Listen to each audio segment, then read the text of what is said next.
أهلين وسهلين بكل متابعين قناة تي في دراما.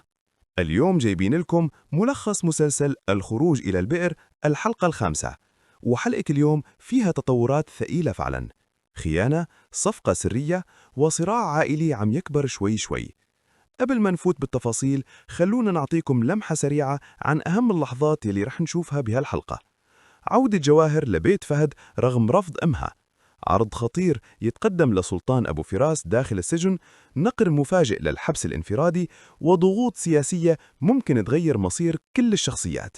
وفوق هاد كله توترات عائلية جديدة بتشتعل بعد وصول أم خلود لبيت فراس، والجو العام عم يصير أتقل وأخطر مع كل لحظة. يعني باختصار حلقة مليانة توتر وقرارات ممكن تقلب كل الأحداث القادمة.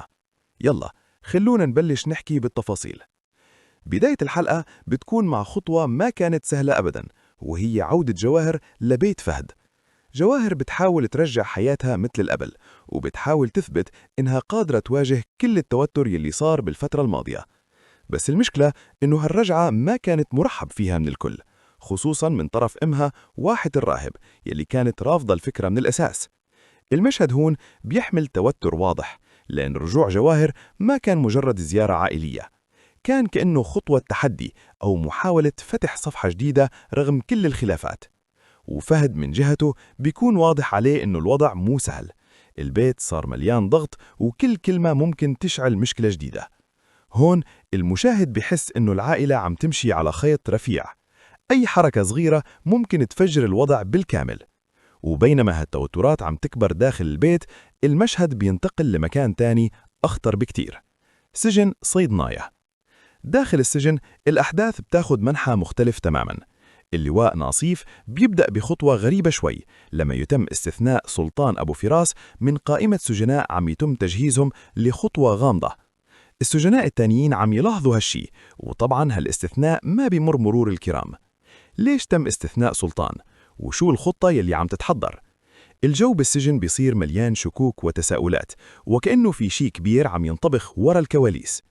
بعدها مباشرة بيصير اللقاء المنتظر بين ناصيف وسلطان أبو فراس، وهون المشهد بياخد طابع سياسي واضح جدا، لأن العرض يلي بينحط قدام سلطان مو عرض عادي أبدا.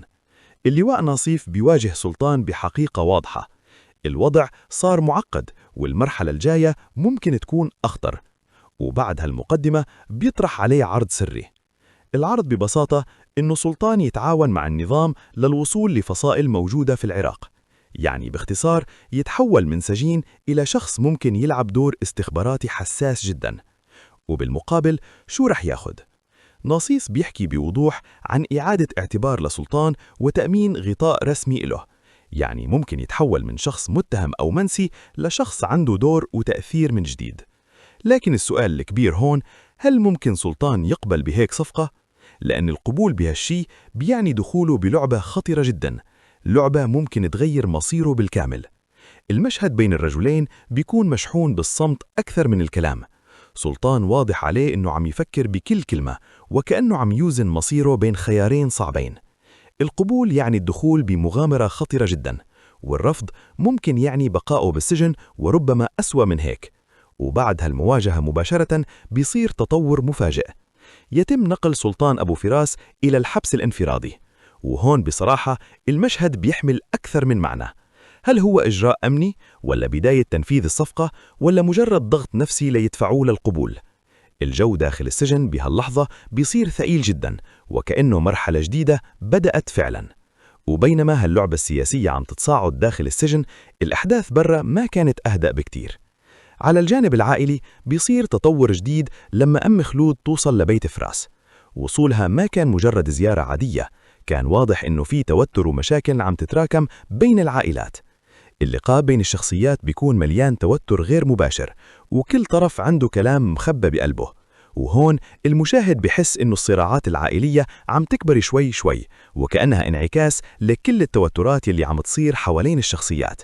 البيت يلي كان المفروض يكون مكان أمان صار ساحة نقاشات وضغوط. ومع كل هالأحداث الحلقة بتقرب لنهايتها بطريقة بتخلي المشاهد يفكر كتير بالمرحلة الجاية، لأن الصورة صارت أوضح شوي.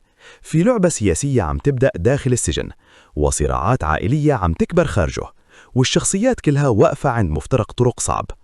تنتهي الحلقة تاركة أسئلة كتيرة معلقة. هل سلطان رح يقبل العرض؟ وشو رح يصير إذا دخل فعلا بهاللعبة؟ وهل التوترات العائلية ممكن تتحول لمواجهات أكبر؟ كل هالأسئلة بتخلينا ننتظر الحلقة الجاية بشغف أكبر. وهيك منكون وصلنا لنهاية ملخص اليوم. إذا عجبكم الملخص لا تنسوا تدعموا الفيديو بلايك وتشتركوا بالقناة وتفعلوا الجرس حتى يوصلكم كل ملخص جديد أول ما ينزل. وكمان خبرونا بالتعليقات، برأيكم سلطان رح يقبل الصفقة ولا رح يرفضها؟ نشوفكم بالفيديو الجاي.